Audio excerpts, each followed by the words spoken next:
然之後去到導學案3嘅第5條啦。咁呢個情況啦，BCD 咁就係一個直線啦。咁就 A part 啊，求 BC 先，BC 即係呢條邊啊，一樣咯喎。第一件事揾下有幾個直角三角形咧，原來就係數得有2個。第一個就係左面呢個啦，就係 AC dot 加到。第二個另一個右邊呢個三角形咯喎，亦都係 AC 啦。Boy 今次有50啦，同埋13 cm。A part 啦，點求 BC？ 其實利用右邊呢個三角形咯喎，咁啊再三角形 ABC 啦。咁我哋 target 係 BC， 咁啊呢個就係咩邊咧？就係鄰邊啦。剩低呢條就係斜邊，因為我有嘅資料同埋要揾嘅嘢，咁就鄰斜就用自然就用 cosine 50度，就等於翻鄰邊 BC over 13，所以 BC 就等於13 cosine 50度。咁計數機13 cosine 50，答案就係8.35628啦。OK， 所以 BC 就等於呢個8.35啦，5623896。OK， 如果寫翻就有單位，所以3位有效數字咁啊8.36 cm， 咁啊3位有效數字。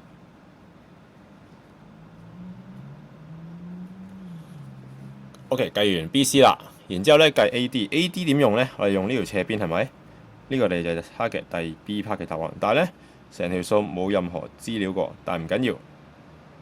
我哋第一件事我哋知道咗 BC 幾多，所以CD 係咪就係知道？自然就會知道咗將25，因為成條總長25減去呢個 BC 嘅鄰邊啊。咁所以第一件事就揾咗呢條邊先啦。咁就所以就佢翻再三角形 ACD 啦。咁就 CD 就等於25減8.356238926，咁啊減25啦。咁啊等於16.6437。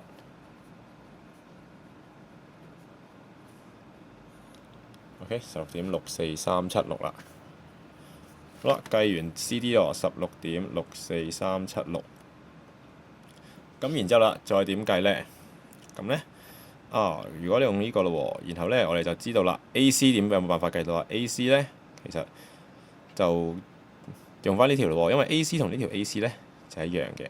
咁所以我哋會點計 AC 就係話用翻三角形 ABC。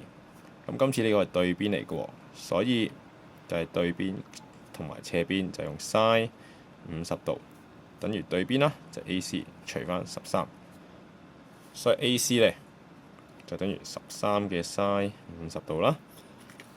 咁結果咯就13嘅 sin 50度，咁啊9.958啦，9.9585777啦。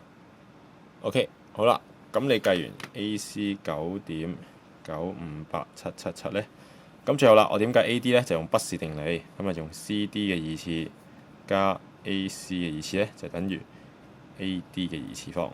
咁所以CD 就係16.64376嘅二次，再加 AC 9.9585777嘅二次就等於 AD 二次。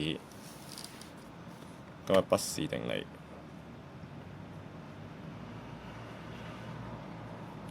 咁撳下計數機啦，咁9點幾嘅二次啦，再加翻16.64376嘅二次啦，然後將呢個答案再開方，咁啊等於17.395啦